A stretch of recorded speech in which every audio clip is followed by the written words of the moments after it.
Remember when lunchboxes were metal, TV had only 3 channels, and when the future meant bright chrome and rocket ships? Welcome to the Rocket Kid Chronicles by David Stafford. Chapter 1. The Rocket Kid. Raised on rockets and root beer. I was the Rocket Kid. That wasn't a nickname or something stitched on a jacket. It was simply the condition of being a kid growing up in Southern California in the 1960s, when rockets were everywhere, humming in the air like Beach Boy harmonies or the smell of copper tone on a hot breeze. Rockets were on cereal boxes. They adorned lunchboxes. They dominated television. You could snag a model of a Saturn V rocket at the local Five and Dime and a science fiction comic at the barber shop. Even the chrome toasters resembled escape pods. You half expected them to blast off after browning your Pop-Tart. It all began in 1958, a year so vividly nostalgic it almost seems fictional today. The sort of year preserved inside a faded postcard you'd find tucked between an old Bing Crosby record and a rubber alligator at an antique shop. It even carries that faint aroma of cigarette smoke mixed with lemon pledge, a scent that could practically tell stories. It was a time when Americans were convinced that the future was about to arrive any day now, perhaps in the form of a flying car or a mechanical butler named Zorb. This was the era of Formica countertops, aluminum ice cube trays, rotary telephones, and cars that sported tail fins large enough to cause wind shear. Everyone smoked, even doctors and teachers. A pack of cigarettes came with a health claim and a collectible card, which seems almost laughable now. Nobody really gave much thought to their lungs unless they suddenly stopped working altogether, which was, a bit of a problem. The air carried the scent of freshly mowed lawns, and it seemed that everyone was either painting a fence or grilling something that involved marshmallows. Some folks were busy adjusting the rabbit ears on televisions the size of small washing machines.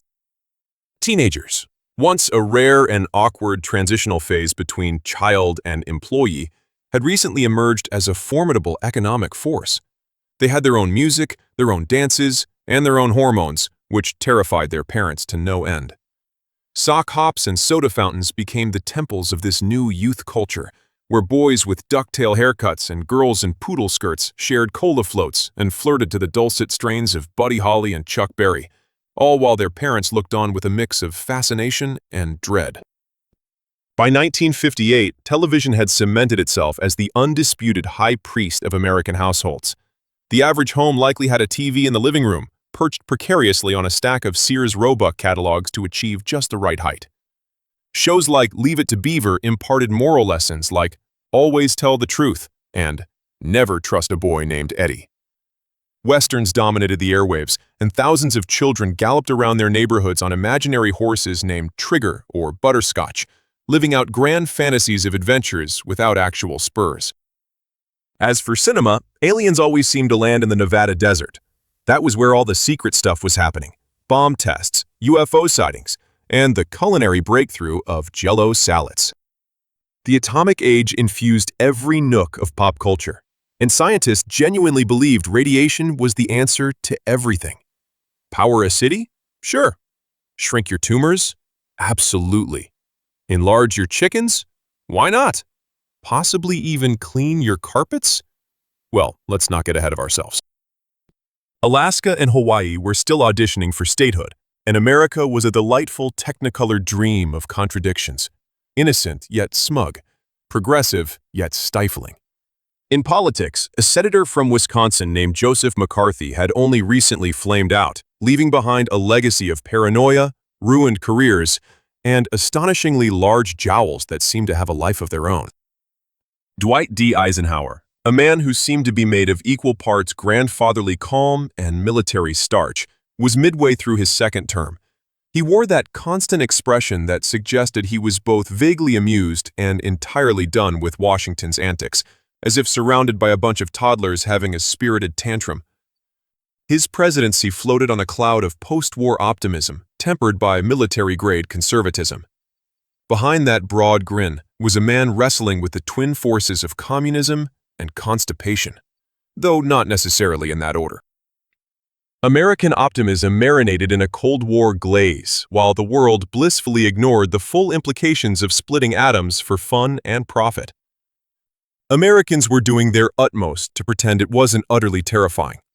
Children dutifully practiced duck and cover drills under flimsy particle board desks, naively believing a slab of pressed wood could deflect a Soviet thermonuclear blast. Government pamphlets, with their charming cartoon mushroom clouds, encouraged families to stock canned goods and construct fallout shelters next to the barbecue grill, because every family needs a hobby. Folks went to bed wondering if the sun would rise again. And then there was space. In 1958, America found itself captivated by a new fascination, the great galactic upstairs. This fascination wasn't entirely voluntary, mind you. The year before, those pesky Soviets had lobbed a beeping, beach ball-sized chunk of aluminum named Sputnik into orbit. It was as if someone had suddenly flung a disco ball into heaven and started playing ominous music, leaving America to wonder if they were still in the game. So there we were, a nation that had invented everything from the cotton gin to the airplane, suddenly finding ourselves one cosmic lap behind in a race to the stars. America experienced an existential crisis, a nationwide episode of FOMO on the galactic stage. For the first time since the end of World War II, the future didn't feel like a guarantee. It felt competitive, uncertain, and fragile. Imagine it. Khrushchev was beaming with pride, likely envisioning red flags fluttering on the moon. And America? It was doing the geopolitical equivalent of slapping its forehead and muttering, "Why didn't I think of that?" The United States had never been fond of being second at anything, except, oddly enough, soccer. America panicked in the only way it knew how, with committees. In July of 1958, out of bureaucratic smoke and Cold War fear, NASA was born. The creation of NASA wasn't merely a bureaucratic reshuffling of papers. It was a moment of monumental significance, akin to the discovery of fire, the wheel, or, more fittingly, the rocket engine. President Eisenhower signed the National Aeronautics and Space Act with the kind of urgency usually reserved for declarations of war. The realm of slide rules and test tubes transformed into the front lines of a new kind of global competition, a race for knowledge and universal bragging rights. Aviation eggheads at the National Advisory Committee for Aeronautics were effectively reclassified as rocket scientists. Imagine the surprise on their faces. These pocket protector-toting geniuses woke up one morning as merely the smartest guys in the room and ended the day as the vanguard of America's cosmic dreams. From those modest, frantic beginnings, NASA would go on to become the stage for humanity's most audacious endeavors. Think moon landings, the space shuttle, Mars rovers, and that iconic blue marble photo of Earth that graced countless desktops. All these grand adventures started as dreams, sketches, and calculations in the hallowed halls of NASA. Fast forward to our weary lives in the 21st century, when it's easy to forget how audacious 1958 truly was. America was a nation that believed the future was attainable if you just built a ladder tall enough, or perhaps a rocket with fins. There was something charmingly naive about the notion that you could launch men into space through sheer determination, slide rules, and the leftover dreams of Buck Rogers comics. And guess what? It worked. The dreams stuck. The rockets launched. The kids who saw Sputnik blinking across the night sky, they grew up to send men to the moon and tiny robots to the edge of the solar system. And all of it, every orbital hope and flaming booster, started with that wild, wonderful retro year of 1958, the year I stumbled into the world. NASA was our new secular religion. The launch pad was the cathedral, and the astronauts were practically saints in silver spacesuits. These were square-jawed, ice-veined, all-American demigods with names like Buzz and Deke and Gus. They walked with a swagger that said, "Yes, I just flew a tin can into low Earth orbit using math and nerves of steel, and yes, I will have another cup of Sanka." For a kid like me, it was pure oxygen. We were living the future, one exhilarating liftoff at a time. Every rocket launch from Cape Canaveral was like Christmas morning multiplied by the 4th of July, and every time one blasted off, our classroom would wheel in the one TV set, a majestic wood-paneled zenith that seemed to have its own gravitational pull. We'd gaze in awe as flames and smoke intertwined with raw ambition, sending something man-made skyward. It was a spectacle that outshone even Captain Kangaroo and was only slightly less exciting than the arrival of a new Beatles single. While elsewhere in the country, rockets might have belonged strictly to NASA, in Southern California, they felt like communal property. We were nestled among the giants, Hughes, Lockheed, Northrop, and JPL. Fathers either toiled in the rocket industry or provided unwavering support to those who did. Meanwhile, mothers packed our lunches in metal lunchboxes covered in rocket motifs. Kids like me would huddle around our black and white screens, bowls of cereal precariously balanced on our laps, and whistle into half-empty root beer bottles, completely convinced that we'd be soaring through the cosmos by the time we turned 12. Something in the air and baked into the sidewalks and smog hinted that the world was hurtling towards something extraordinary. Southern California was becoming something more than swimming pools and movie stars. Now it was all circuits, boosters, gyroscopes, and lunar modules. This was the realm of both Gidget and guidance systems. I'd pedal my Schwinn Stingray as though mission control had just cleared me for liftoff, weaving around sprinklers, station wagons, and the occasional bewildered stray dog. At school, we tackled space math worksheets and learned the names of planets before we ever bothered with state capitals. Every kid could pronounce aeronautics flawlessly, and we all believed that Tang was simply how adults enjoyed their orange juice in zero gravity. NASA wasn't some far-off entity in Washington. It was fundamentally a California operation. With the Jet Propulsion Lab in Pasadena, rocket testing in the Mojave, and experimental crafts leaving contrails over Palmdale and Lancaster, it felt as if space was our backyard. On afternoons when the sound of a sonic boom rattled windows, we'd pause our kickball games, peering up as someone's mom muttered, "There goes another test flight from Edwards Air Force Base." Our playground antics weren't limited to cowboys and Indians anymore. We transformed them into astronauts and mission control. The monkey bars became the gantry, while the sandpit morphed into the lunar surface. If you wanted to impress your friends, you memorized the sequence of Project Mercury flights: Shepard, Grissom, Glenn, the holy trinity of going straight up and not dying. Meanwhile, the cultural zeitgeist was scrambling to keep up. Television gave us Star Trek, Lost in Space, My Favorite Martian, and The Jetsons, all promising robot maids and flying cars by the year 2000. Still waiting, by the way.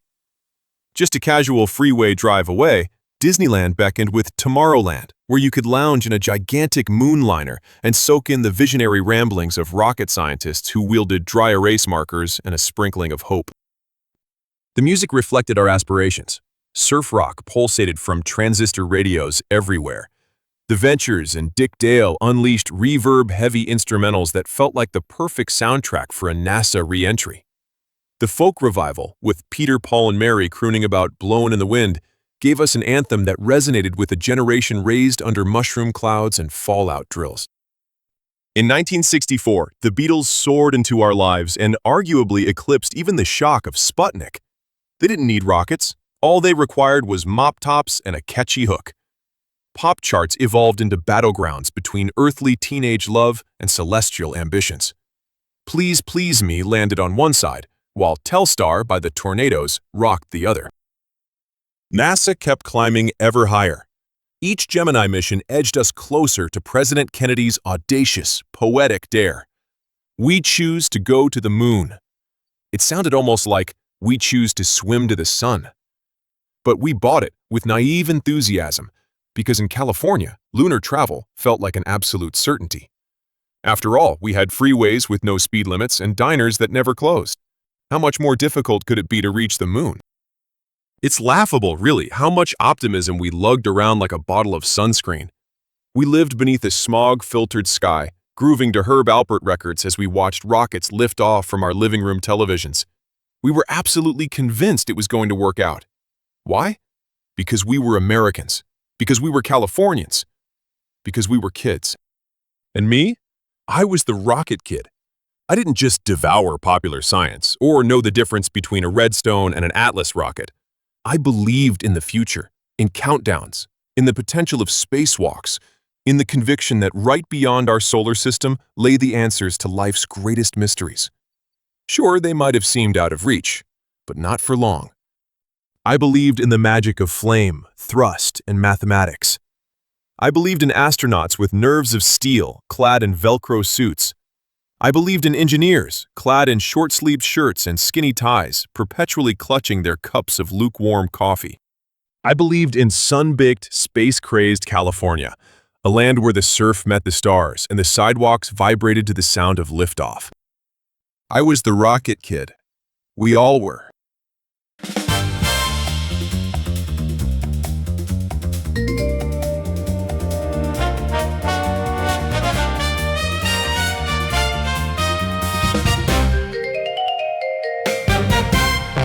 Stay tuned for more of The Rocket Kid Chronicles.